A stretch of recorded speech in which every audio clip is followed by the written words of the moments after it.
va l'ami? Bonjour. Maintenant on se tire des coups de poing. Je m'appelle Laurent. Je fais des petites vidéos YouTube un peu pour savoir ce qu'ils pensent les gens. Parce qu'aujourd'hui, avec tout ce qui nous arrive sur le dos... moi je suis au foyer, là, tu vois, le matin ils nous mettent dehors. On peut pas rentrer avant 5 heures, donc... Ouais, je connais ça. Encore ça va, pleut pas. Ouais, ça va, il pleut pas. Il y a pire. Ouais. Et puis de toute façon, un jour ou l'autre, on va mourir. Tous. Ouais. Et c'est ça ma question à moi. Non, que... Ils vont pas tuer en Bosnie, c'est pas ici qu'ils vont me tuer. T'as fait la Bosnie? Ouais. 95. Ah. Et t'es quand même en foyer. Ouais. C'est la reconnaissance, hein. Mais bon, on va pas rentrer dans ce sujet-là. Bon, ben c'est bien, t'as déjà... Mais bon, un jour ou l'autre, tu vas mourir quand même, comme moi. Hein. On peut se tutoyer, hein. Y a pas de souci, moi je suis prêt à mourir. Hein. Et après, à ton avis, qu'est-ce qui va se passer? Parce que moi, c'est ça qui m'intéresse le plus. Parce que, je vais te dire, on part tous une main devant, une main derrière. Hein. Ouais. Et puis, peu importe le carnet de chèques, qu'il soit plein ou vide, moi, on part quand même. Mes enfants, ils sont à l'abri.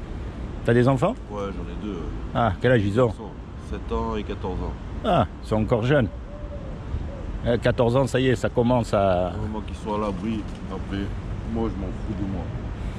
T'as pas une religion, une croyance, quelque chose? Non, je crois en Dieu, mais bon, après... Ah, c'est déjà bien de croire en Dieu, attends. Ouais. Comment que je vais te dire? C'est évident de croire en Dieu, c'est logique, hein.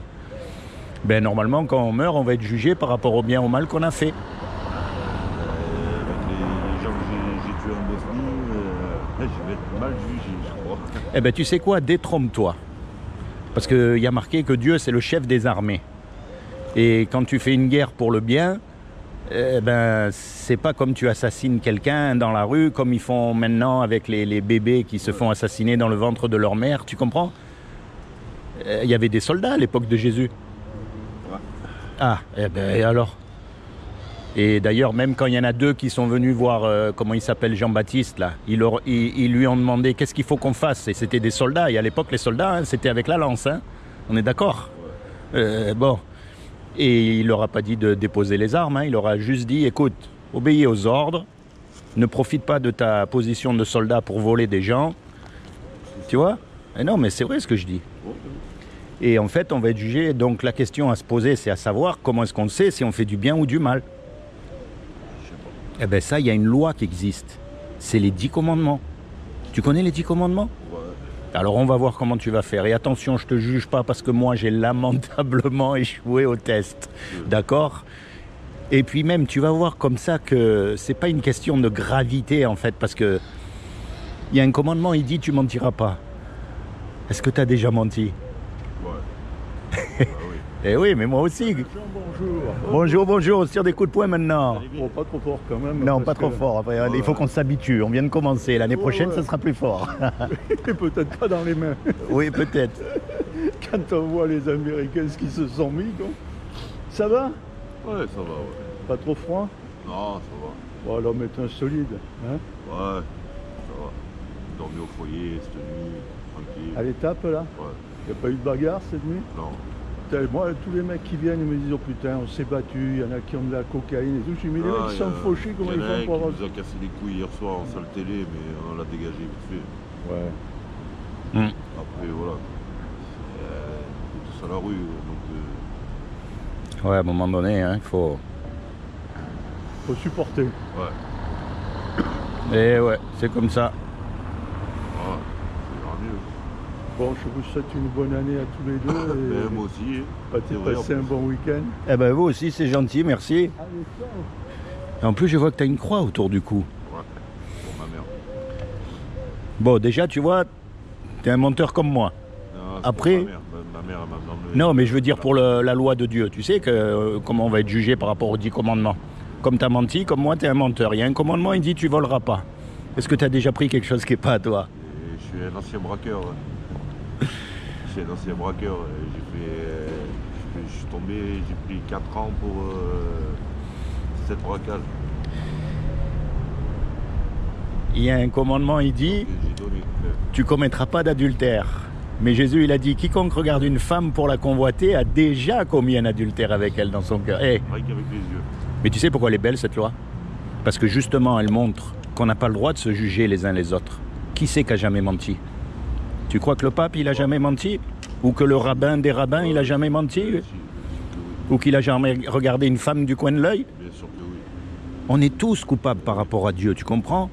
Et en plus, cette loi, elle nous montre combien il est grand notre péché. Parce qu'il n'y a pas besoin de faire un braquage. C'est pas ce qu'il y a écrit.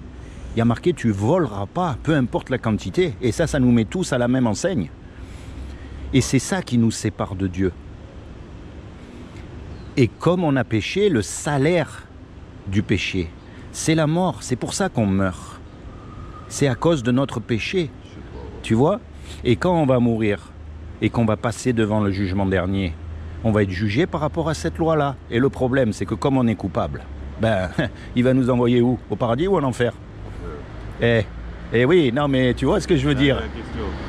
Eh oui, mais ça nous chatouille un peu quand même de savoir que si on meurt là maintenant, on est tellement coupable et plein de péchés qu'on va être obligé d'aller en enfer. Moi, le jour où je sais que j'ai une maladie, machin, cancer ou quoi, comme ma mère a eu, machin, mon père a eu, ouais, je me prends mon calibre, je me mets une balle. Et tu vois, ça, c'est la mauvaise nouvelle. C'est ce qu'on mérite tous. Que l'on soit banquier, que l'on soit SDF, que l'on soit militaire, tous, on est tous pareils face à Dieu, on est coupable. C'est ça. Ça, c'est la mauvaise nouvelle. Maintenant, il y a une bonne nouvelle dans l'histoire.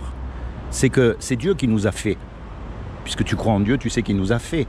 Et un créateur, il aime ce qu'il fait. Un musicien, il aime sa musique. Un cuisinier, il aime les petits plats qu'il fait. Eh bien, comme c'est Dieu qui nous a fait, il nous aime. Et quelqu'un qui nous aime, il ne veut pas qu'on aille finir en enfer. Donc il a fait quelque chose pour que toi et moi, malgré qu'on soit coupable, on puisse éviter justement son châtiment. Est-ce que tu sais ce qu'il a fait? Eh bien, tu vas voir comme c'est facile. C'est simple. Comme il a trouvé aucun homme de parfait sur la terre. Aucun.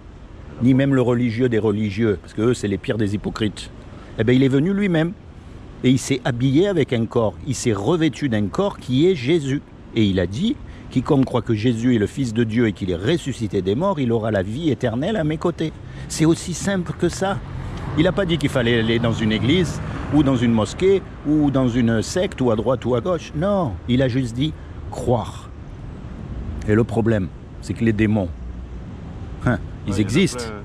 Et oui, mais il y a marqué qui croit et qui tremble. La clé là-dedans, mon ami, c'est un mot qu'on appelle la repentance.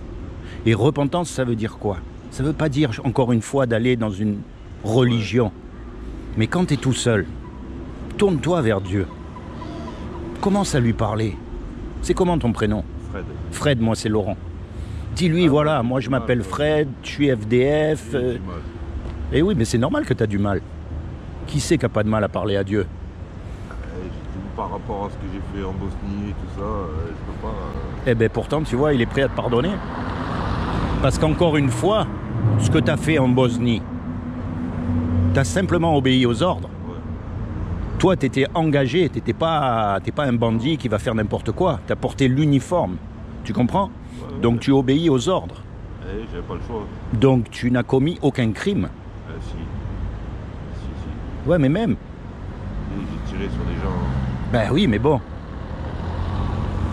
Dieu, il est prêt à te pardonner quand même. Tu sais pourquoi? Parce que lui, voilà, sa loi, elle est simple.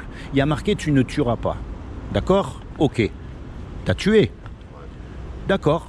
Et alors, quelle est la différence entre tuer quelqu'un et voler ou mentir? Pour Dieu, il n'y a pas de différence. Moi, j'ai tué pour l'armée. Et voilà. Les Français. Eh ben, c'est ce que je dis. Tu as obéi aux ordres. Ouais. Et puis, tu sais, les gens ne pensent pas à une telle chose. Quand il dit, tu ne tueras pas. Quand quelqu'un, il se masturbe,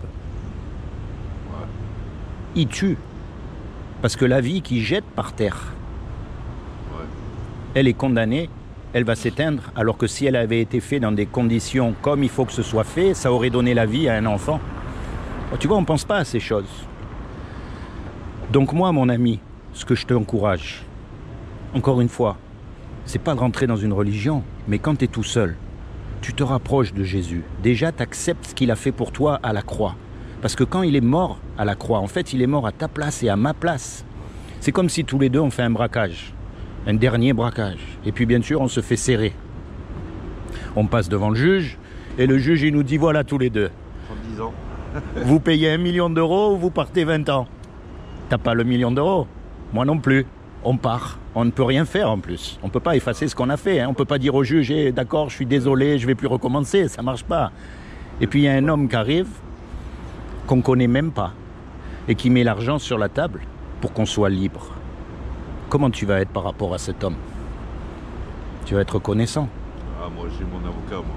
Eh oui, mais tu vois. Maître Mas, moi, hein, c'est le meilleur des avocats que je connaisse. Eh bien, c'est ce que Jésus il a fait pour nous. Eh bien oui, mais c'est ce que Jésus il a fait pour nous il y a 2000 ans. Il est mort à notre place pour nous sortir de ça. Et tout ce qu'il demande maintenant, c'est qu'on accepte ce qu'il a fait sur la croix pour nous, personnel, et qu'on commence à avoir une relation personnelle avec lui, pas une religion. Parce que tu es unique, il n'y en a pas deux comme toi. Et ça, depuis que tous les hommes ils existent, il n'y en a jamais eu deux pareils. Même les jumeaux, ils ne sont pas pareils. Et ça montre quoi? Tu sais ce que c'est la religion? C'est des robots. Ils pensent tous pareil. Et si tu n'es pas d'accord avec eux, ils te jettent, ils te chassent, il y en a même, ils te tuent. Enfin, c'est ça la religion. Ils n'acceptent pas les différences. Il y a toujours eu des guerres ethniques à cause de ça. Hein. Voilà. Mais Dieu, il t'a pas fait un robot, il t'a fait unique. Donc ce qu'il veut, lui, c'est pas une religion. C'est une relation unique avec toi. Parce que toi, tu as subi des injustices que moi, j'ai pas subies, et vice-versa. Tu as eu des joies aussi que j'ai pas eues, et vice-versa. On a chacun une vie. Eh bien, Dieu, il veut s'inviter dans cette vie. Il veut rentrer dans ton cœur pour te protéger, pour t'aider, pour te guider, et plus que tout, pour te sauver du jugement dernier. Et en plus, tu sais quoi? Dès le moment que s'il existe et qu'il protège mes enfants, c'est tout ce que je lui demande. Eh bien, tu sais quoi? Tu peux être la porte qui donne à tes enfants le salut éternel. Parce que si toi, tu crois, si toi, tu donnes ton cœur à Jésus, si toi, tu le suis de tout ton cœur, il y a des promesses qui nous ont été données. C'est que ta descendance, elle sera bénie. Alors béni, ça ne veut pas forcément dire avoir un gros carnet de chèques, ne jamais être malade et toutes ces choses, d'accord? Il y a la vie comme elle est. Mais ça veut dire que Dieu va les sauver aussi. Et dis-toi bien encore une fois, on ne sait pas quand on meurt. Et la vie, elle s'arrête parce qu'elle a une durée déterminée. Mais après, ça ne s'arrête plus. Donc il vaut mieux mettre toutes ses billes dans la vie d'après que dans celle-là. Tu comprends? Alors encore une fois, pas comme les hypocrites, pas devant tout le monde chanter Alléluia, tu vois ce que je veux dire? Non, quand tu es tout seul, tu lui parles, comme t'es. Dis-lui que t'as été soldat. Dis-lui que t'as tué des gens.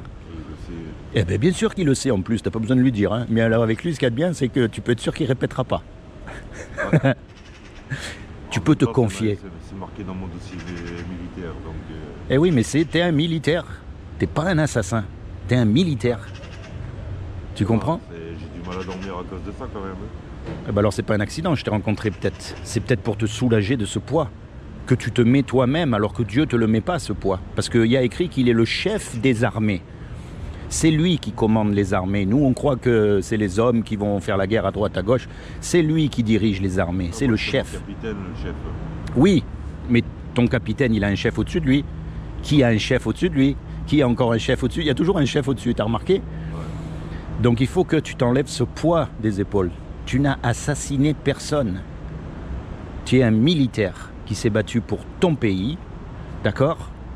Et Dieu te tiendra pas pour responsable de tout ça. Eh bien ça, je te le garantis, mon ami. J'en suis persuadé. Et c'est peut-être pour ça que je t'ai rencontré ce matin, d'ailleurs. Je suis pas sûr de ça. C'est pas grave. Je te demande pas de me croire, de prendre tout pour argent comptant. Je suis pas sûr de ça. Franchement, j'ai de plus en plus de mal à le vivre, ça. La solution, elle est là. Rapproche-toi de Jésus, pas d'une religion. Et puis pas de ce qu'on en a fait. Parce qu'aujourd'hui, tu as le Jésus des témoins de Jéhovah, le Jésus des catholiques, le Jésus des mormons, le Jésus des deux. Tout le monde a son Jésus. Même les musulmans, ils croient en Jésus. Mais moi, je te parle du vrai Jésus. Celui qui est vivant. Qui veut vraiment s'inviter dans ton cœur et qui veut avoir une relation personnelle avec toi. Justement parce qu'il connaît ton parcours. Il connaît tout. Donc c'est pas la peine d'essayer de lui cacher. Et tu commences à lui parler dans ton cœur. Et tu lui dis, voilà, moi j'ai ce poids sur les épaules. J'ai fait des choses dont je ne suis pas fier, que je regrette. Je me considère comme un assassin. Tu n'avais pas le choix. Je sais que tu n'avais pas le choix. Dieu ou moi. Donc voilà. Après, je vis avec ça, j'ai vécu toute ma vie avec ça, et c'est comme ça. Mais tu sais, c'est comme les braquages. T'as remarqué? Les gens, ils croient qu'on arrive comme ça et qu'on est des cow-boys. T'as remarqué comme t'as peur quand t'es derrière le truc? Hein? Peur. C'est avant de rentrer dans la banque, les gens ont peur déjà. C'est pas vrai ce que je dis? Mais si. Et tu as remarqué un truc? Moi, ce qui m'est arrivé un jour, avec un canon scié, et j'ai pointé l'arme sur la tête du bonhomme, et c'est vrai que t'as peur. Eh ben, tu sais quoi? Le coup, il est parti. Et heureusement. C'est canoncier, c'est... En plus. Ça part loin. Et tu sais quoi? Je l'avais pas armé. Il n'y avait rien dedans. Sinon, je l'aurais tué. Et tu sais ce qu'il y avait dans la voiture? Il devait y avoir des sous. En fait, il n'y avait rien. Il y avait 6 bouteilles de champagne. Faire ça pour 6 bouteilles de champagne. Qu'est-ce qu'on peut être con, hein? C'est pas vrai ce que je dis? On n'est pas con, c'est qu'on essaye des solutions que il y a mieux à faire quand même. La bonne solution. Il y a mieux à faire. Ouais. Mais tu vois, Dieu m'a pardonné. Et encore, je peux pas tout te raconter parce que tu sais comment c'est. On ne dit pas ces choses. Hein? Mais je te garantis. Comment c'est déjà ton prénom? Fred, je te garantis. Dieu, il est loin des religieux. Il est près des gens qui souffrent, d'une manière ou d'une autre. Des gens qui n'arrivent pas à trouver leur place dans cette société. Il n'y a que les gens de l'étape, là, au foyer où je suis, là, que franchement, ils me font du bien en ce moment. Ils sont gentils? Ah, franchement, ils me font du bien. Pascaline, Pauline... Et en plus, c'est des volontaires, non? Ouais, non, ils sont payés. Il faut avoir un cœur. Il faut avoir un cœur pour faire ça. Le matin, quand elle nous parle gentil, sur appétit, machin, ceci, cela, faites vos papiers, allez là, machin, ceci, cela. Voilà, il s'occupe et franchement, il s'occupe. C'est ça qui fait plaisir. Après, voilà, on a toute la journée dehors, c'est pas grave. Le soir, on sait qu'on rentre au chaud, voilà. Tu connais l'histoire de Jésus? Tu sais que c'était un SDF aussi? Il y a marqué à un moment donné, il y en a un qui lui dit dis-moi où tu habites. Et lui, il lui dit mais moi, j'habite nulle part. Les renards, ils ont des trous pour dormir. Les oiseaux, ils ont des nids pour dormir. Mais moi, j'ai pas un endroit où poser ma tête. Et tu as vu ce qu'on en a fait aujourd'hui? On a fait le Vatican, on a fait des grands palais, on fait des sectes, on fait des trucs. Alors que lui, il est dans la rue. Il souffre. Tu as vu comment il est mort? Attends, il a été fouetté avec des bouts de métal au bout des fouets, crucifié. C'était pas une superstar, hein, qui arrive comme ça et oh, c'est moi Jésus. Il faisait peur. Ben oui. Il faisait peur parce qu'il rassemblait trop de monde. Et il rassemblait tous les gens de la rue, tous ceux qui savaient pas lire, tous ceux qui souffraient, tous les malades, tous. C'est ça. Eh bien aujourd'hui, c'est pareil. Sois béni, Fred. Ouais. Je prie vraiment que le Seigneur Jésus se révèle à toi dans ton cœur comme ton Sauveur et ton Seigneur. Je prie aussi qu'il t'accorde le désir de ton cœur, qu'il bénisse tes enfants, qu'il les protège plus que tout. Et surtout qu'il te permette de rentrer dans ta destinée éternelle. Je protège mes enfants. Ouais, mais te casse pas la tête. Il y en a un là-haut, il est pas... Moi, je les protège, moi. T'as une Bible? Non. Il faudrait que je t'offre une Bible. Non. Pour que tu apprennes à connaître un peu plus Dieu. Il n'y a que lui qui peut nous sauver. Puis t'as remarqué une chose? Le monde, en général, t'as remarqué comme ils se moquent de Dieu, comme ils en veulent pas, comme... Hein? Il n'y a pas un pays qui suit Dieu. Moi, je m'en moque pas. Mais je sais que tu t'en moques pas. Voilà, après, comme je vous ai dit... Toi, tu as ta vie. Voilà. Tu es unique. Et tu as ta relation personnelle avec Dieu. Personne ne peut venir à ta place, personne ne peut la remplacer. Et moi, ce matin, je suis juste venu te rappeler, Fred, que Jésus, il est mort pour toi. Qui t'aime de tout son cœur. Il n'a jamais promis une vie, un lit de rose, tu sais, sans problème. Mais ce qu'il a promis, c'est l'éternité à ses côtés. Pour ceux qui l'invitent dans son cœur, qui décident de le suivre et qui marchent sincèrement, pas comme les hypocrites. Sois béni, Fred.